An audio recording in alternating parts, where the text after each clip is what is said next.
बहु प्रतिबिंब। जब आप बाल कटवाने जाते हैं तो आप किस प्रकार जांच कर पाते हैं कि नाई ने आपके बाल आपकी इच्छानुसार ही काटे हैं, क्योंकि आप अपने पीछे नहीं देख सकते हैं।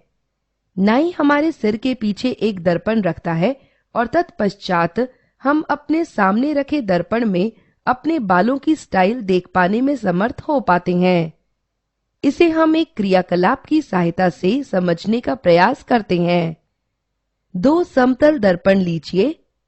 एक दर्पण पर अ तथा दूसरे दर्पण पर ब अंकित कीजिए।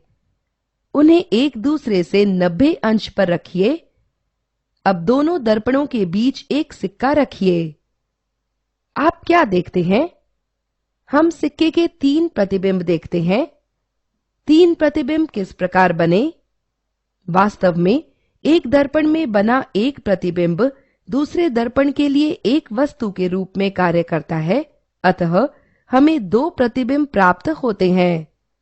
साथ ही दोनों दर्पणों के प्रतिबिंब एक दूसरे दर्पणों में दिखाई देते हैं, अतः हमें 3 प्रतिबिंब दिखाई देते हैं। इसे बहु प्रतिबिंब निर्माण अथवा बहु परावर्तन कहते हैं। अब हम वापस अपने उदाहरण पर आते हैं। हमारे सिर के पीछे लगा दर्पण हमारे बालों का प्रतिबिंब बनाता है, जो हमारे सामने रखे दर्पण के लिए एक वस्तु का कार्य करता है, और हम अपने सामने वाले दर्पण में केवल एक ही प्रतिबिंब देखते हैं। इसी प्रकार पेरिस्कोप का एक दर्पण जो शीर्ष पर होता है, वस्तु का एक प्रतिबिंब बनाता है, जो हमारे नेत्र के निकट रखे दूसरे दर्पण के लिए वस्तु का कार्य करता है, और हम उस दर्पण में वस्तु का स्पष्ट प्रतिबिंब देख पाते हैं। यदि हम दोनों दर्पणों के बीच का कोण परिवर्तित करते हैं तो हमें अनेक प्रतिबिंब प्राप्त होते हैं। 2 समतल दर्पणों के बीच के कोण के आधार पर बहु प्रतिबिंब प्राप्त करने के लिए एक सूत्र है जिसे थीटा से प्रदर्शित करते हैं।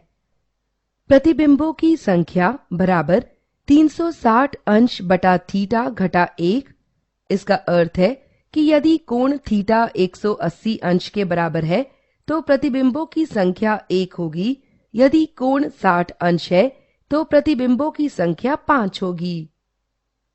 एक दूसरे से किसी कोण पर रखे दर्पणों द्वारा निर्मित प्रतिबिंबों की संख्या की अवधारणा के आधार पर कैलिडोस्कोप में असंख्य सुंदर पैटर्न बनते हैं।